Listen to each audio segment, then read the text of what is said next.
So we want to know what's the net moment around O.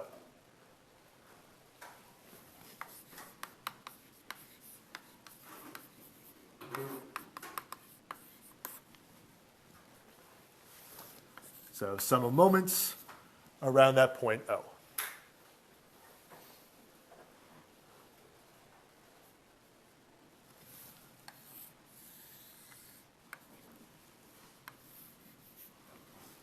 The diagram, we only have that one force acting. We know its magnitude and its direction.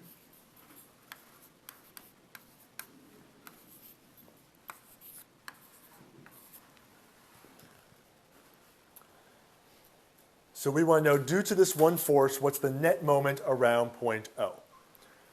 This 100 Newton force is acting at an angle. It's not only in the x, it's not only in the y.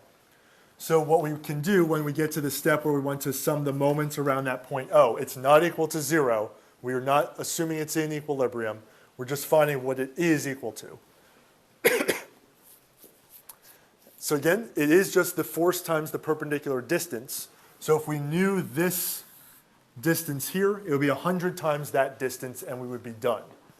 Once again, that's not easy to find. So alternatively, I can, instead of having it as this 100 Newton force that's at this ratio triangle, I can represent it as its components, and it's going to be easier to deal with that way. So I can rewrite it as equivalently 80 newtons to the right, 4/5 times 100, and 100 newtons down. 60 newtons down, the 3/5 times 100. Since I can express a vector as the sum of its components, this is exactly the same as that one force of 100 newtons at that angle, is 80 newtons to the right, 60 newtons down. If I wanted to write in ij components, we could write it as 80i minus 60j. So again, where does this help us?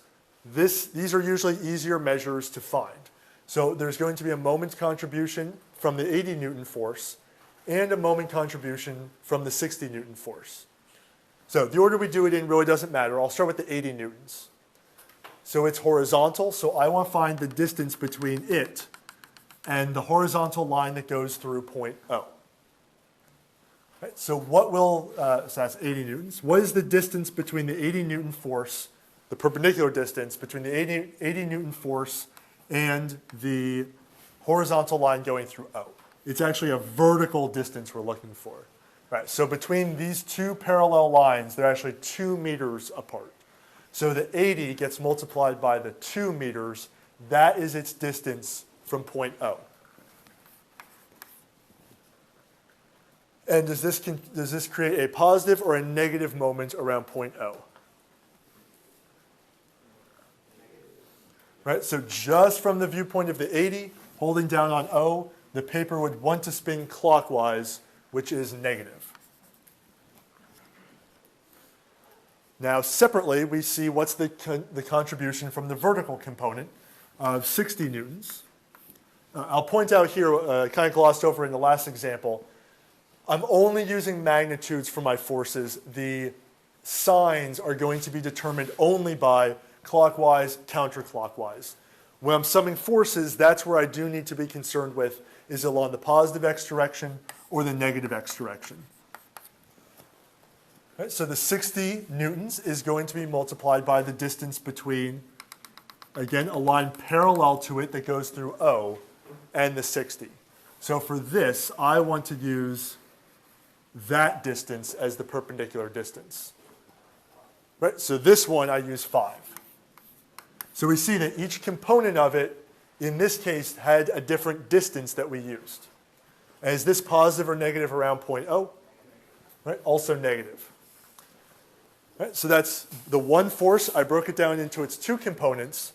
So the net value is going to be negative 460. That's newtons times meters. So we can interpret this as a net moment that is clockwise 460 Newton meters.